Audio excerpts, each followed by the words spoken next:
ตายละเหนื่อยละแต่ว่าแต่ว่าแต่ว่าใครว่า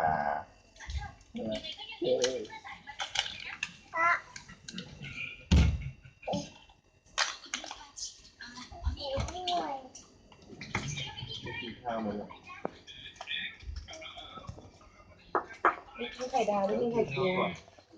กินไข่เจียวอุ้ยได้กินข้าวด้วยนะเดี๋ยวนะกินข้าวด้วยเพราะว่ารู้หลังดู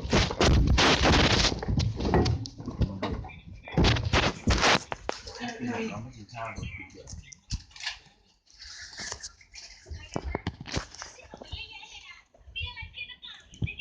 เอาผัดไหมล่ะพี่คะเอาข้าวผัดครับ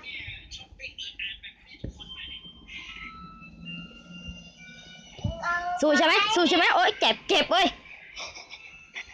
ถ่ายวิดีโอตอนมันเล่นเจ็บ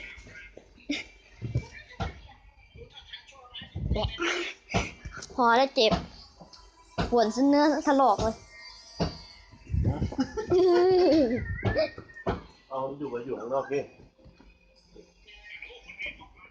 มันจะพ่อใหม่ออกให้